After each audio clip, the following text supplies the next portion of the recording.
Hello and welcome to the OXM Report. My name is Matt Lees and this week we're talking to the one and only Randy Pitchford. Returning to Pandora, how tough has that been? Because Pandora in the first game was a pretty huge area. Yeah. Was it tempting not to go somewhere else? Well, you know, the planet is giant. It's many times the size of Earth.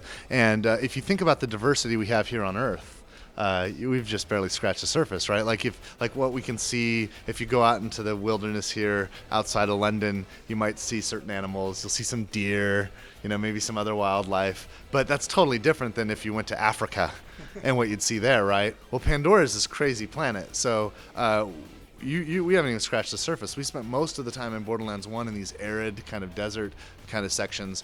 In Borderlands 2, we've created most of the planet now, and we've built out all of these areas you've never seen before. We're going into the Arctic tundra.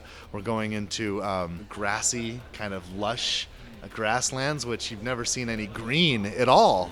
Like, we found the green crayons, and now we're coloring with green. It's a really colorful game. You know, if you look at the art direction, even in Borderlands 1, you know, some of our kind of mind's eye remembers the very arid desert and a lot of browns. But if you actually, you know, if you look at the art, you realize it's very vibrant, and it's necessary because Pandora is an ugly, horrible, dangerous world. Yet in a video game, we wanted it to be beautiful. And so the art direction with the hand-painted and very exaggerated styles, this kind of concept art style realized as if it's real in 3D, this approach makes this ugly place a beautiful place to visit and an interesting place to spend time. And so getting even more vibrancy out of it in Borderlands 2 has been a thrill.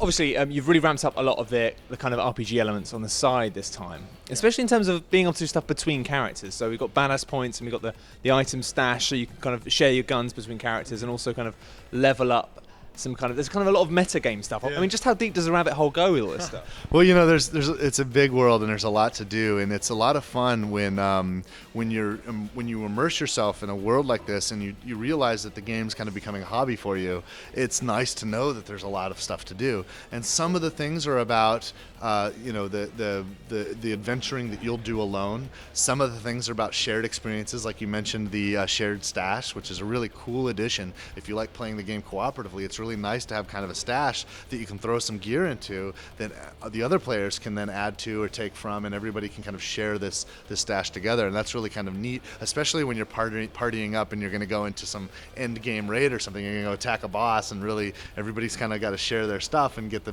team balance going. But there's a lot of stuff to do. I'll have fun going into Moxie's and just gambling for a little while and playing the slot machines for a while, and you can win loot, you know, from Moxie. So there's a lot of stuff to do, and you know, there's also it's not just kind of random. There's also, like, you know, there's this really interesting storyline, and you'll go through it in missions that kind of chain together. But there's also these kind of non sequitur kind of side missions, and some of them are pretty elaborate. Like, where there's 2 hours of kind of a side kind of thing that you can do that leads to some culmination of something that kind of created a bit of an experience. As an entertainer, the dream is to create something that people have fun with, that entertains and gratifies them, and that is worth, you know, the time that they spend on it. And that's what we committed to with Borderlands 2 was entertaining people and engaging them, so that when we offer people this entertainment we've created, it's something that folks want to spend their time with and feel really good about that time, and that's the reward for us. Finally, I think it's very likely at this stage we're going to have a guest editor for our next magazine. I think Claptrap, a guy you've worked with Claptrap a lot in the past. I mean, we don't know what he's like. What's he like to work with? Is he going to be all right? Claptrap's an asshole. Yeah, if he gets fired, you can have him. You can have him, but you know, I'm warning you. I don't say I didn't warn you. Look, on screen, in game, he's the cutest, most helpful, but his off-screen personality, I'm telling you, you're in for it. So if you're asking for him as a guest editor, just be careful what you're in for. I think it might already be all done, so hopefully it'll be all right. All right, well, good luck with that. If you want to know more about Borderlands 2, check out our amazing 8-page feature in the latest issue of OXM. There's 4 different covers to collect, and if you're one of 10 lucky people to find a gold Claptrap cover, you'll win a brand new TV.